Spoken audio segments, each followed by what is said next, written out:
Joy Taylor, thank you very much for joining me today for our interview on the Why Showcase series. And I specifically invited you because, I've been seeing your name a lot in the ecosystem, the entrepreneurial ecosystem in Queensland. And the other day I saw a list of, you're one of the top 30 people that's central to the ecosystem in Queensland. And I thought that is quite remarkable, being a woman. And, we as women, we don't feature as well on the startup stage and on the entrepreneurial stage. So you are co-founder and community manager of Canvas Coworking. I certainly see you as very much entrepreneurial leader in this space. And as you know, the WIRE program is about entrepreneurs, it's about entrepreneurial leaders, it's about entrepreneurial leaders within the community space. And I know you're so involved in the community in Queensland, in the Toowoomba region. You're also one of our partners on the WIRE project. So very much looking forward to some of the lessons that you can share with us today. So once again, welcome. Thank you. What I'd like to start off with is, and don't be shy, tell me a little bit more about yourself and also your particular venture or business. Yep, sure. So thank you for the opportunity to be involved. I'm really pleased that we met a couple of years ago now. And I was able to hear about what you were doing and then had the invitation to be involved in the WIRE program. So firstly, thank you for that. What we've been working on over the last few years here at Canvas Co-working is actually really focused around that whole entrepreneur capability development piece, and everything that we do stems back to that. It's around empowering people in our community to have the courage and the knowledge and the skills to be able to create something that they're passionate about, that isn't just a case of getting up in the morning and doing stuff because it pays the bills. It's about actually solving a problem that you're passionate about. So for myself, my role throughout the development of Canvas Co-working has been initially in the Toowoomba startup group. So that was just an informal group of people that we started getting together and talking to people in the community about, what could be possible. And then from that, it was determined that there needed to be a physical place for these people to be able to come together and work. So my role has been, treasurer, secretary, community manager. It's kind of just whatever needs to be done, really, in actually facilitating and getting together the operational side of the co-working space. The other part of what I do is facilitate a lot of programs and workshops which help the individual person actually build their capability and capacity. So we do one-on-one mentoring. We also do group programs, either small or large. We run events such as startup weekends and hackathons to get people to come together and explore those skills. So for myself, my role in that is to come up with an idea, make sure people understand what it's about, pull it together as a physical event, and then provide the support to the individual person. So I guess from where I sit as, being recognised as a leader in this space, it comes from taking those actions. We all know that you can have an idea for something, but unless you actually put it into action, it isn't a thing. And I also know that a lot of people struggle with confidence in being able to take that step. So for myself, it's not to say that I'm super confident all the time, but I've been able to take those steps and make things happen, and that has allowed me to be recognised for what we're doing. So we help, people of, more mature in life, as well as younger people. So we do programs for young adults around entrepreneurship, and then I also am the what we call champion. They give it the name, but anyway, the champion for the CoderDojo program. So I've made that come to Toowoomba. It's an international program around teaching little children about computer programming and digital literacy. So, we try and cover a broad range, probably a little bit too much sometimes, but, my passion lies in particularly helping women gain the confidence to take those steps, and young people of male or female, to understand that this is possible for them and they need not just do what is expected of them because it's expected of them. They can follow their own passions and make their own path. I also know that you are very passionate about the female side of entrepreneurship, and I know you've been running a program on Mompreneurs. Yeah, so last year we actually, the year before now, sorry, see, time flies, we kicked off a program called Mompreneur Mondays, and it was around highlighting women in our community who are balancing running their own business with managing their family. And not to say that they're the only ones managing their family, they often have partners supporting them and even supporting them in their business as well. But it was really about highlighting their stories and encouraging other women to perhaps learn something from that. Over the course of running that program, we gained a lot of feedback and a lot of insights into, what value comes from that. So we've actually altered that program a little bit. Whilst we love hearing the story, we also like learning something. So we've actually developed that now into a women's accountability group, which is called Pulse. So it's not exclusively for mumpreneurs. You don't have to be a mum, not that you ever did to come to Mompreneur Mondays either, but it's about women in business, so women who are entrepreneurs, helping each other to learn a skill. And in this case, we're really quite focused on the numbers side of the business. So it's around, looking at the dollars that you spend and the dollars that you earn, and what impact that has on what you're trying to achieve. And then setting a commitment for yourself and actually following it through, because you've got an accountability buddy for the fortnight who's going to be catching up with you and going, how are you going with that thing? Did you make that call? Did you do this part? And keeping you on track, and vice versa, you're doing the same for them. That's what we've learned out of the first year of running Mompreneurs. So we've tweaked it a little bit and changed it, and we feel this is going to add a lot more value to women who are business women.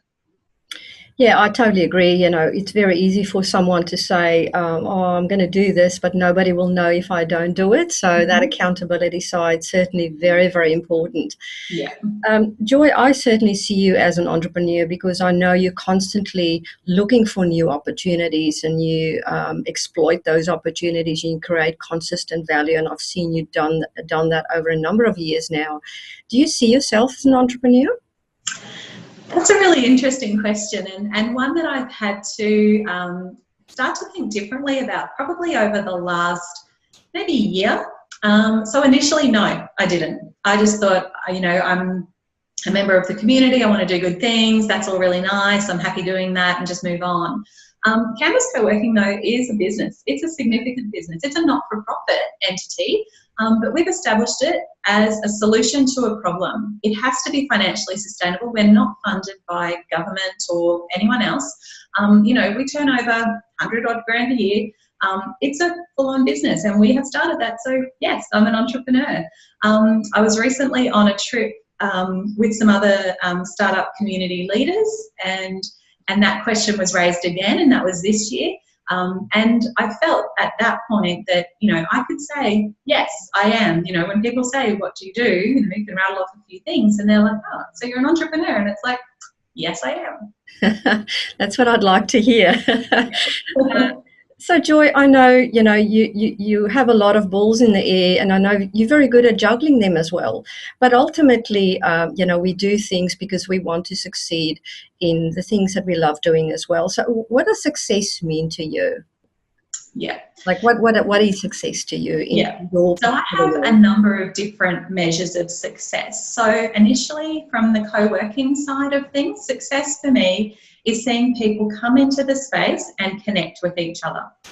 And we see that every week, and that's growing. So the number of people who are understanding what it is that we offer and what the benefit is for them being involved, and the connections that come from that. And that connection can be anything from someone just, being a mentor. It can be someone gaining a new job, so employing somebody in their business and growing their business. It could be someone going from no revenue to revenue, simply because they're involved in the community, they're understanding, they're learning every day, and they're finding, their place in this type of life. So on one side, that's it. On the other side, success obviously for us is staying in business. It's we're not doing this for personal gain. We're really quite clear about that. This is totally for the community. We need it to be self-sustaining. We need people to go and put their hand up and say, I'd like to run this event because I think, this is a need and I can fulfill that. So can I run this workshop or this event? And that is success for me. When people are going, I think this is required. Can I help? And that's happening more and more. In the room beside me, they're about to have a session about Google Analytics, and we've got a young girl who'd actually attended one of our, or young lady, I should say, who'd actually attended one of our youth events last year. And from that event, she's been able to grow her confidence to actually step out of a job that she was in that she wasn't really happy about. And she now works with one of the sponsors of that event in their business, doing something she's really passionate about. And now she's here today running a session for the broader community. So for me, that's success on that side. For our little people that we help, for the young kids that come in for coding, it's just making them excited. It's not a monetary thing, but it's making them excited and they want to come back. That's success. So if we have someone who comes back, a second time, we give them a little T-shirt, and then if they come back again, they might get some badges and things for the things that they've learned. So for me, the measure of success is repeat business, in a loose sense of the word, of those kids wanting to come in and wanting to be part of something. Okay, thank you. I love hearing that. Now, you love what you do. I know that just from talking to you and watching you come alive when you're in this entrepreneurship space. So what would you say, what's your favorite aspects of being an entrepreneur? So for me, I think the favorite parts for me are, if I think I've identified a problem, I then have the opportunity and the skill set to be able to go and talk to the people who I believe have that problem and find out their side of it. And that's something that from my past experience in business, I've always been talking to people and conducting interviews and consultations, but it was different. So now by developing these skills in more of an entrepreneurial way, it's a case of going, okay, well, this is a problem. How can I solve that? And how can I make that solution sustainable? Which is something that I never had to think about before. It was sustainable because I got paid a salary. Now it has to be sustainable because it's a worthwhile solution, and the people who have the problem are involved in providing feedback and developing that solution, and they want it and they need it and they understand that. So it's not it's not just for the sake of it, it's for a purpose. So I want to get a little bit inside your head in terms of how you're thinking about, especially overcoming those periods of doubt. How do you conquer those moments when you doubt yourself? And you'll know, working with entrepreneurs on a daily basis, that kind of probably happens just about every day. And we've been talking about that in the regional innovation pop-ups as well of the WIRE program, and the issue of courage and so forth. So tell me a little bit about your mindset, and how do you think about, and what do you think when you come across those obstacles? Yeah, I am a sufferer, if you can call that, of imposter syndrome.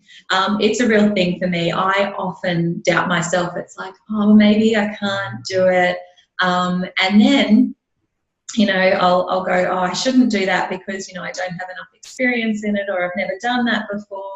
And, I'm sure there's someone out there who's better than that at me and than me. And yeah, it's, those things come into my head on a pretty regular basis.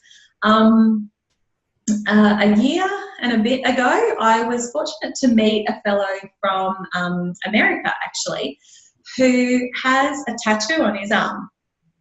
And the tattoo, I looked at it, and I was with him for a few days, and I looked at the tattoo every time I saw him, and I couldn't kind of work out what it was about.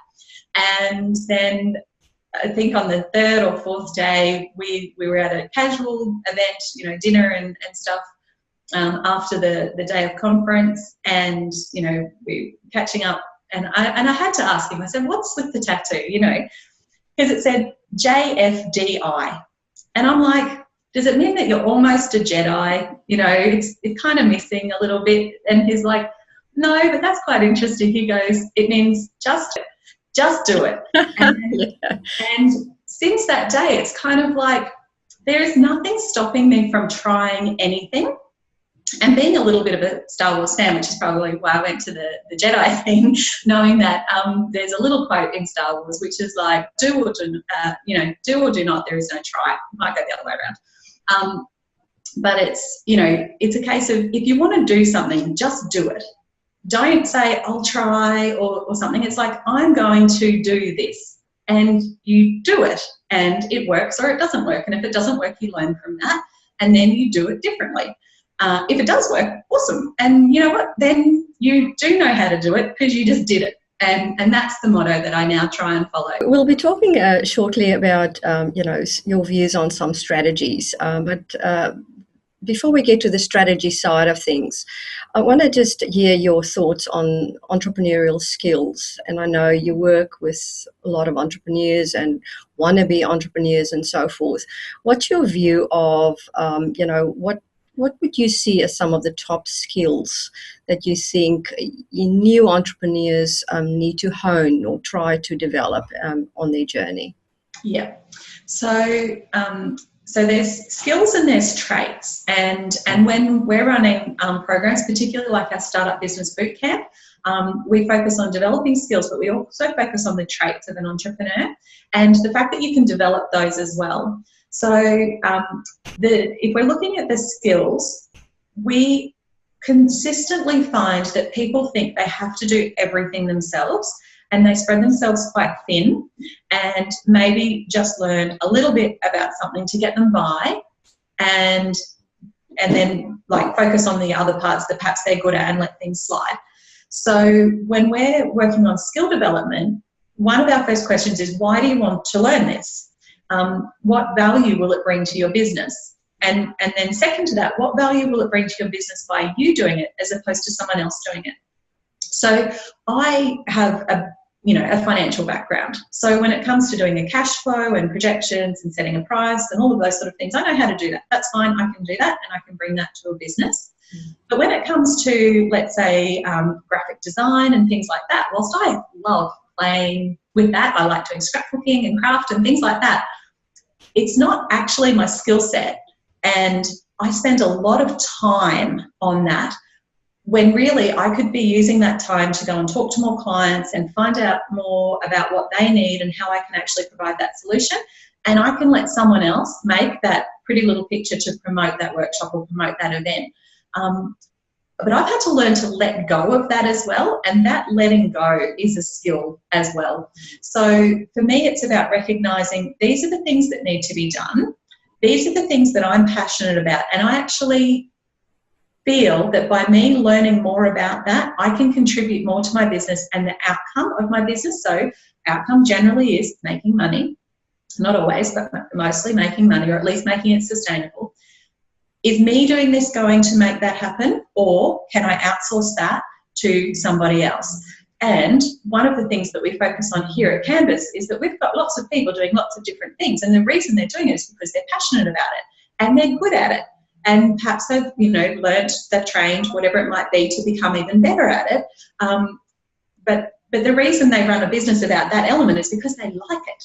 So if you don't like a part of your business and you wasting time on it or pushing and being, downtrodden because you don't really enjoy that bit, you've got to let it go and hand it off to someone else who loves doing that. And they're going to do a better job for you because they're passionate about it and give you time back to focus on the things that you're passionate about that are going to drive your business forward.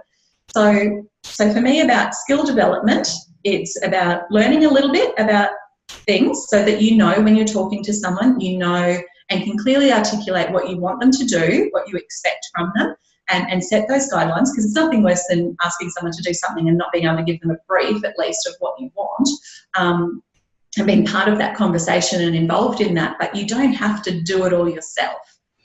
So hopefully that answers the question. Yeah, very, very well. I think especially we as females are very, we do that very often, don't we? Try and do everything, try and keep all those balls in the air. So I'll take some advice from that as well. Thank you very much, Joy. In terms of, is there a particular entrepreneur or a person that you particularly admire in the entrepreneurship space? Look, there's quite a few, and often for different reasons. As I mentioned, I was recently fortunate to travel away with a group of, startup community leaders in Queensland predominantly, and a couple from outside. One of those fellows is Aaron Birkby. I'm not sure if you know Aaron. So Aaron is an entrepreneur, has had business and built it and sold it and been successful in that way. And now he's actually leading leaders to grow communities in not just regional areas, in Brisbane as well. But he's really inspirational and pulls you to task, like straight away. If you're off, he'll pull you to task. But the other thing he does is ask, how can I help you? All the time, how can I help you? How can I help you? Whenever you see him, how can I help you? And I think that's a really good thing for any entrepreneur. So his line of business now is helping leaders build their communities. So that's where we reach out for. Other entrepreneurs, obviously, there's lots, again, doing lots of different things, but I had the opportunity to have some time with Naomi Simpson from Red Balloon a year or so ago, and I found her, her honesty in the startup of her business was really quite, it was a pivotal point for me in being able to say, okay, I don't want to make those mistakes. I'm going to learn from her mistakes and move forward. So she's probably another one as well. Okay, thank you very much. And that's what this is all about. We want to learn from successful female entrepreneurs, and just listening to some points that we just don't think about. It just helps so much. Yeah. I guess what I'd like to know, when you started the Toowoomba startup side of things, the Canvas Coworking, how did you go about? Did you have a particular vision, and then you went the kind of traditional way of the business model and the business plan, or how did you go about actually developing that right from the start? What kind of steps did you take? Yeah. So I'm really fortunate that everything that I've done has been in partnership with my partner, David. Yeah. So David and I have worked together in developing what we have now. But he initiated that. So I'm really fortunate that, I have someone right alongside me the whole step of the way, who was willing to say, okay, let's do this. This is a thing, let's take that step.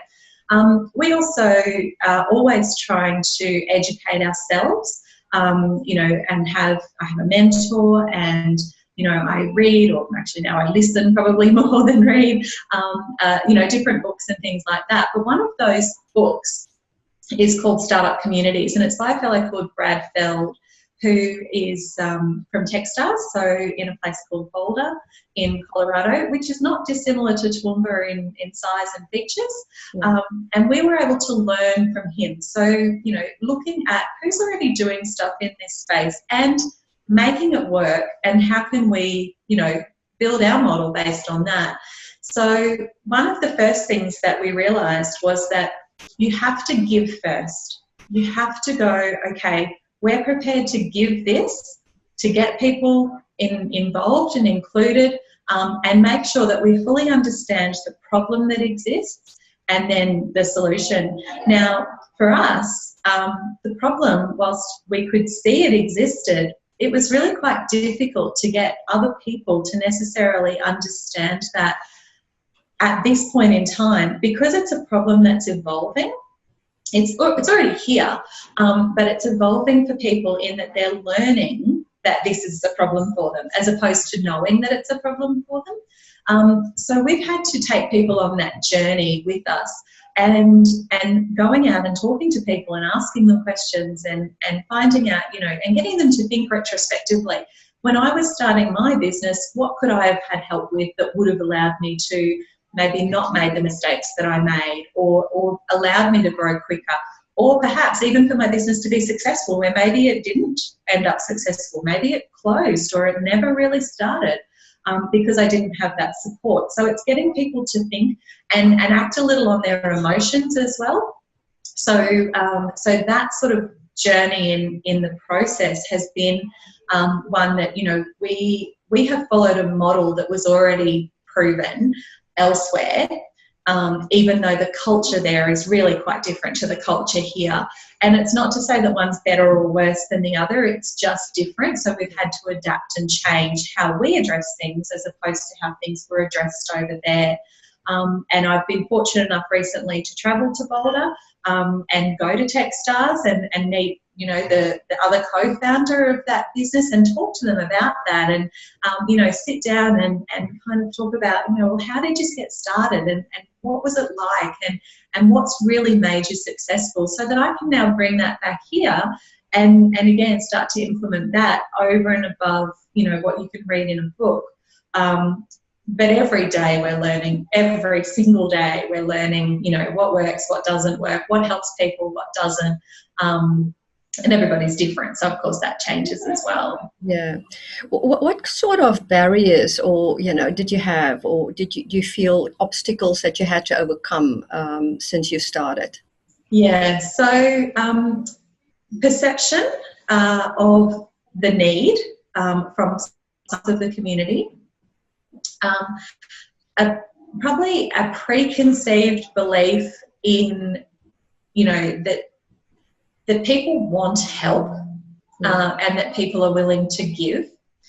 We know that they are, but getting people to understand that it's okay to reach out and ask for help was probably one of the biggest challenges that we've found. So people, when you go to them and ask them, can I help you? Even then, sometimes they still don't know how to respond, don't know what to ask for, don't know what they need. And that then makes it really difficult to help them. So you kind of have to make suggestions. But it is around, that constant commitment, I guess, to self-development for everybody, including ourselves. So that challenge of I guess, pulling out and fleshing out the emotional side of the problem was probably the hardest part for us in the beginning. It's not so bad now because there's a community of people, and you can probably hear them now, but there's a community of people that are showing that it's okay to say, you know what, I don't get that, or I feel this, and it's okay to vocalize that and to show it. It's still learned, like it's still a development thing. And the other main challenge that we have, and it's not just us, it's Australia, it's everyone in Australia, I think, is that if you're successful and you stand up and say, I'm successful, some people will kind of try and cut you down a little bit, or say negative things, or, say that you only got it because of this reason or that reason, which may or may not be true. But aside of that, if you've done it and you've achieved it and you've put in the work and you've got the reward as such by accomplishing what you wanted to accomplish, we should be proud and stand up and say that. And one of the biggest challenges we have is actually getting people to go, I had a goal, I achieved it, yay me. It's really challenging. So we have a little success bell here.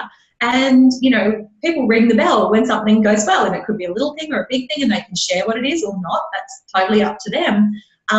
But they can vocalize, or at least make an audible noise to say, something's gone right for me and I'm proud of myself.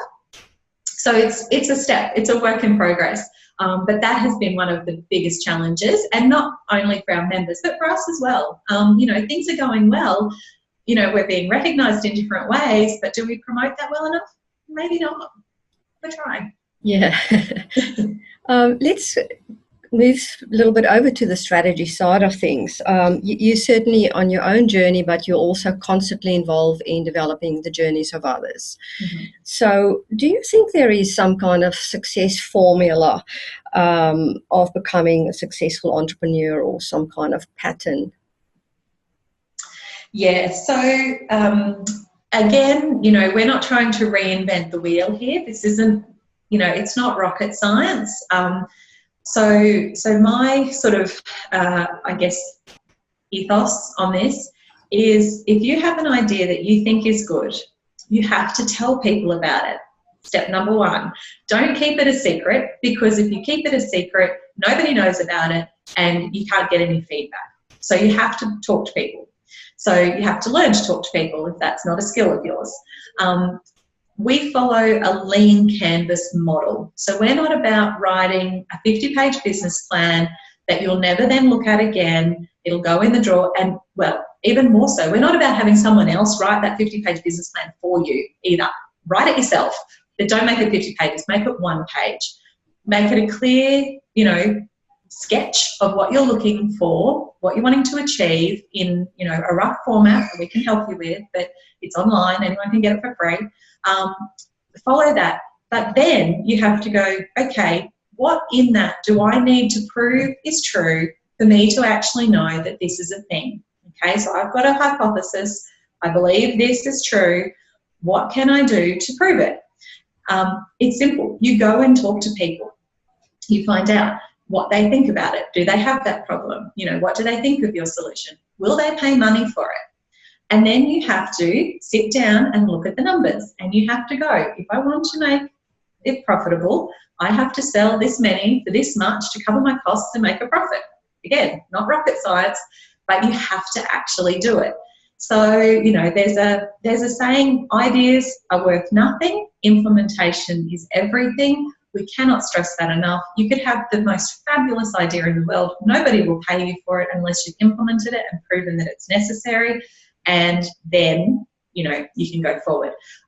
Yes, there's a rare exception where someone might pay up front because they think your idea is super awesome and they believe so much in you. It's usually your mum. You have to find other people who'll do that for you as well. So you have to go and talk to people. So as far as strategy goes, it's around, spending half an hour max, nutting out the basic 9 elements of a business, and then working out what tasks do I need to do to prove it, and then actually doing it. That's it. The other part that is probably essential to that is you have to listen. So it's not all talking. You've got to go out and ask a couple of questions. You've got to listen, and then you've got to be able to filter that information that you take back, because you might talk to 10 people and they might all tell you your idea sucks, but if they're 10 people who are not your ideal customer, then it's not worth knowing. You have to find that right customer as well. So that's sort of part of those 9 elements that we look at. But you do have to filter that feedback. As we know on social media and everything else, and always in the world, there's always going to be people who try and cut you down, tell you negative things, tell you it won't work, all of that sort of stuff. You've got to have a belief as well, and you have to be doing something that you're passionate about and that you're good at in some way, shape or form. And whether that's you're learning to be better at it or you're already good at it is another thing. Don't do something that you don't love, and don't do something that you're really just not cut out to do, because it'll just end in disaster. And then probably the last part of that is, if you attempt to prove your hypothesis, if you can't prove it, you've basically disproved it. You've tried altering your customer, you've tried altering the problem, and it's just not fitting, and you've pivoted it as far as you can pivot it. Let it go. There's something else. Just move on. Learn from that. Learn from the lessons that you've had along the way, and try something different and start again, knowing what you know then. We don't like using the F word. It's learning. Okay, you just learn, and then eventually things will fall into place for you in the work that you've done, and you'll be successful. That certainly sounds like a really good recipe to me, Joy. While we're on the topic of strategies, is it particular tools that you think work really well for you or have worked really well for you in your particular venture? Yeah, so as far as developing business, the Lean Canvas is the primary tool that we use. We also use a thing called a Javelin experiment board, which is about testing your hypothesis, and it gives you a framework to do that. So some people can just do it, and that's fine. But for a lot of people, it helps to write a Post-it note, stick it on the wall, visualize it, and then go do it. So that's it. Actually having a visual board of what your goal is, what you want at the end of the day. I'm doing this so that I, will be whatever.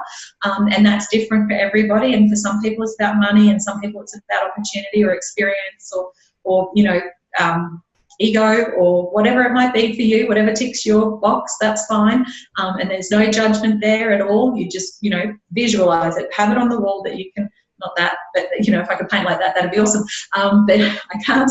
Have it on the wall that you can see is another tool. But the other thing is finding tools that are going to help you achieve what you want to achieve as quickly as possible, that don't cost a lot of money, that don't require too much, time spent in learning how to use it. Finding someone who maybe already knows how to use it well and getting them to give you the rough guide as to how to get started with it, and then, support you if required. But yeah, the Lean Canvas, the experiment board, a vision board, and then basic tools. And when I'm saying basic tools, I'm talking about things like Google Documents, Google Docs, Google Sheets, Google Forms. They're all free. They let you track your customers. They let you manage your cash flow. They let you, do a survey, collect data. Using things like Canva.com is another tool that I use for, the graphic design side of things. Again, it's free. I now employ someone to use it for me, so that they're much better, quicker at that than I am. But it's still a tool that we use, and we can do that. Also things like, if you're the sort of person who has the ability to delegate, make sure you do that. That's a tool. So having some sort of format where you can say, all right, I've given this task for this person. I can see that they're working on it. I'm going to trust that they're going to do, what's required, that they're going to come back to me if they don't understand or they've got a problem, and they're going to let me know when they're finished in a really simple way that I can just see. So we use, a project management tool. The one I use is called MeisterTask. I love it. Other people, use different ones. Again, it's either free or very affordable depending on how many people you've got using it. So those sort of things to get started are really vital. Once you've got, lots of traction, you've got thousands of people on your list, you're contacting people regularly, and you need something, that's a more automated system, then absolutely, progress. But having systems that help you are great. But when you're first getting started, keep it lean, keep it simple, and work with, the options that are just out there for you. And they're the basic tools that we use every day. Joy, what's your view on partnerships? Yeah. Okay. So we love to collaborate with people who are like-minded, who share a similar, vision to us, and also who are willing to contribute towards the greater good of whatever it is that we're working on. We so fully follow that, you can only achieve so much on your own. The whole there's no I in team and that sort of stuff, and together we achieve more, whatever an acronym you like to use. The benefit of having many minds coming together and contributing is great, so long as they are complementary. They bring different skills but the same vision. And I have a little quote, and I'm just trying to think of it now, but it's along the lines of, be stubborn about your vision, be flexible about the way to get there. So know what you want to achieve, why you want to achieve it, but how you get there can change. And by bringing partners in, you might go, okay, well, we've brought someone in and they, yes, they agree, we want to get to the same end point, but they've got a different way of thinking about how we can get there. You need to be able to communicate that well, obviously, and communicate regularly. But sometimes it's like, wow, I never would have thought of that on my own. That's fantastic. It's going to get us there this much quicker. Or, you know, if it's a financial partner, that might allow you to employ someone who can, you know, help you achieve what you want to achieve in a shorter time frame, because you're sharing the load, you know, of the finances and being able to bring someone in from a time perspective. But, you know, the two heads are better than one thing. You know, I can only think of so much. I only know what I know. Where if I've talked to someone else together, we can go, well, I know this bit, I know that bit. No, maybe we could do this together. You know, it's so much more. And you know, whether that partnership is on a big scale or a small scale, you know, I think it's irrelevant. It's the fact that you've got someone else who believes in what you believe in, gives you the confidence to keep moving forward, supports you in whichever way they can, and at the end of the day will celebrate success with you when you've achieved what you wanted to achieve. Probably a little bit in the same vein, I'd like to maybe get your view on mentorships. Mm-hmm. Yeah, so as I mentioned before, I have a mentor. I am a mentor, and I encourage mentors. Whether it's a paid mentor arrangement that's quite formal or whether it's informal mentoring, I think there's value in both. I also believe that there's actually value in having more than one mentor, because more, you know, people are good at different things, and if there's different elements of what you need to work on, then, you know, someone else might help you better. I also believe that you need to reach out to mentors. You can't wait for someone to come to you and go, I'd like to mentor you. You know, sometimes it happens, but that's pretty rare. The other thing is, if you're going to spend time with the mentor, and particularly if you're asking for someone's time and or you're paying money for someone's time, you're also giving your own time. You have to understand what you want to get from that relationship, because your time is valuable and so is theirs, whether you're paying for it or not. You have to go in with a purpose. So if you've just got a person that you kind of catch up with and you chat about things and you have a coffee and talk about the weather and the kids, that's a friend, that friend you're paying money to maybe, but it's not really helping you achieve a specific goal. So mentorship from where I sit is, okay, I have a mentor because I'm trying to develop myself in this area or these areas, and I have a specific purpose for that. And that's why I'm enlisting that person, because they have the skills to help me grow in that area. And, you know, I know for myself as a mentor, when I'm working with someone else, I grow as well. So that's why I'll often, you know, have mentor arrangements where, you know, where I'm not paid, because I know that by working with that person, it's actually kind of a two-way street. And I'm more than happy to, you know, to spend time with them, because I know they have a purpose and they're clear about that and they're doing what's required to grow. And similarly, I'm learning from them every time I speak with them, and I've got a purpose in myself and my own personal development to grow as well. So, yeah, it doesn't have to be one-sided at all. It can be two, but I think it always needs purpose. In your journey so far, there would have been just a lot of, you know, issues that you had to deal with and so forth. And obviously we learn lessons every day. But thinking a little bit about what one of your biggest lessons that you've learned and that you want to pass on to the rest of us. Mm-hmm. Okay. So there's a couple that we've learned, but one of them is to not expect that someone or even an organisation will support you, even though it's so obvious that they would gain benefit from it. And from at least your perspective and lots of other people's perspective, it should be a clear alignment. Don't take it personally. You know, there's elements there. Learn maybe why that relationship isn't working as much as you can. But when it becomes apparent that it's not going to happen, let it go, move on.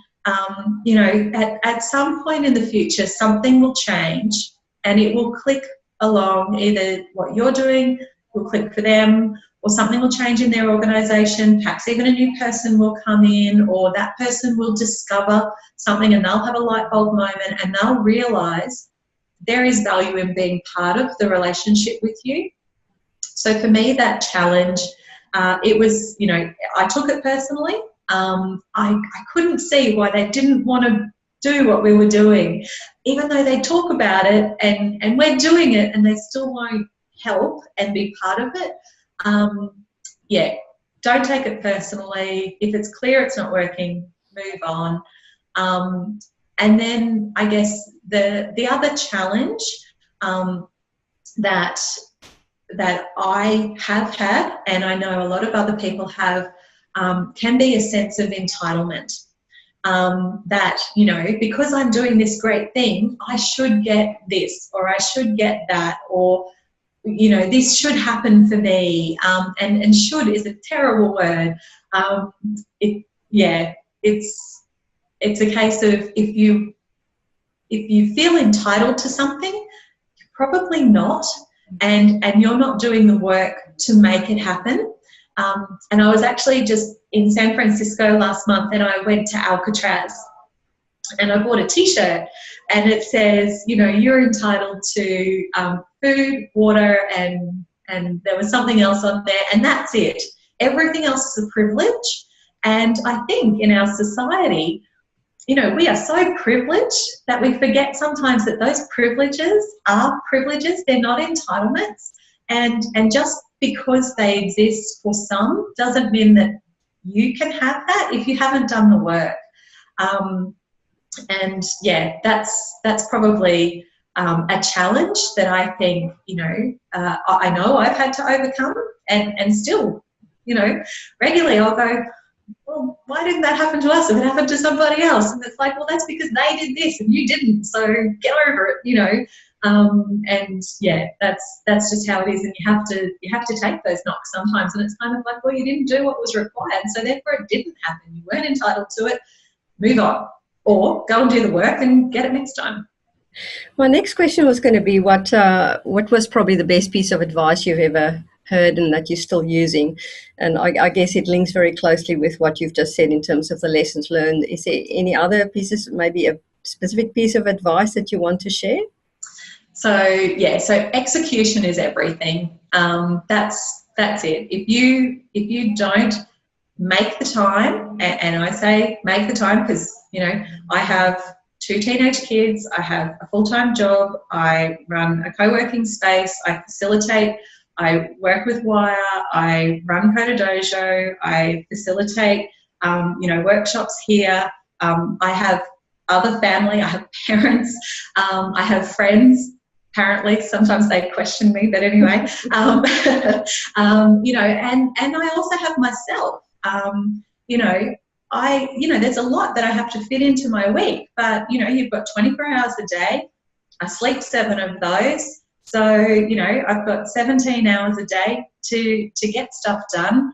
Make the most of it, make a plan, stick to it. You know, if it's not a priority, leave it off. But if you want something to happen, you have to do it. You have to execute. There's nothing else. It's, you know, implementation and execution is key. I guess my second last question is, and I know you're in the business of making a difference. So, you know, in your vision, projecting that forward, is there one amazing thing that you would like to create or do in the future that makes a big difference? Yeah, so there is. I believe that we need to create a culture that accepts people for who they are, whatever stage they're at, and encourages them to take a chance. So if you are, a person, any sort of person, and you want to make something happen, you need to be given the opportunity to do that, but you need to take the action. But I think we need to take a step back in our culture and say, okay, I'm prepared to let this person do that because it's a passion for them. So whether it's our children, and primarily my thoughts then revolve to young people, at least, whether it's our child or someone else's, are we giving them the encouragement to take those chances and make those mistakes and do things, as long as it's not life-threatening? Are we allowing them to do that? Are we encouraging them to do that? Are we providing the opportunity for them? And then are we providing the support for them that they need as well? So I have a program that I've designed that, my goal is to get it out and running throughout schools, to every kid in Year 9 across the world. It's to encourage them at that age, when it's that pivotal point in their life, where they're making decisions about their future. They they're hormonal, they're, all these other things are happening to them. But it's proven to be the point where they either switch on or switch off. And if we don't encourage them at that point to switch on, we're doing a disservice, I think. So if we can, put something in place for them at that age to go, look, we're here for you. We want you to have this experience. We want you to have this opportunity. Take a chance. There is no failure. There is, if it doesn't work, it doesn't work, and that's okay. You're going to learn from that, and we're here to pick up the pieces and support you in whichever way we can. That's what I want to happen. I'm fortunate that I've got, two what I believe is well-rounded children who've been allowed to make mistakes, who've been encouraged to take chances, who've been encouraged to think for themselves, in building their own path. It's still a challenge for them because our culture in general isn't like that, and we need to change that. Does this program have a specific name? It's called Full STEAM. So it's around, STEM, obviously, yes, but it's more than that. So it's not limiting the idea of a solution for a problem being only STEM focused. It has to be about more. So it's called Full STEAM. Okay, fantastic. My last question to you, where can we find you online? I am pretty much everywhere. So you can find me on LinkedIn, Joy Taylor, on Facebook, Joy Taylor, on Twitter, I'm at jcat7414. I'm on Instagram, the same. Canvas Coworking is on all of those platforms as well. The only thing I haven't got to yet is Snapchat. My daughter's promised to teach me. We'll get there eventually. But yeah, so Facebook, Instagram, Twitter, LinkedIn. You can find us on our website, so canvascoworking.com.au, CoderDojo Toowoomba.com.au, Founderfest.org. All of those places have got connection forms and stuff. Or if you're in Toowoomba, you can pop in. We're opposite Bob J and T Mart on Ruthven Street. You can find me in person right here. So. Joy, thank you very, very much for your time. Certainly I have learned, and I'll constantly learn new things, but I find just in knowing you over a period of time now, and every time I talk to you, I kind of walk away a little bit more enriched. So thank you for that, and thank you for everything you've shared today with us. And we wish you well on your journey, and looking very much forward to your contributions in the WIRE program as well. And I certainly love working with you. Thank you very, very much. Wonderful. Thank you for the opportunity, Retha. I'm really pleased to be involved, and definitely looking forward to the WIRE program and meeting lots more women around Queensland. So thanks very much for the opportunity.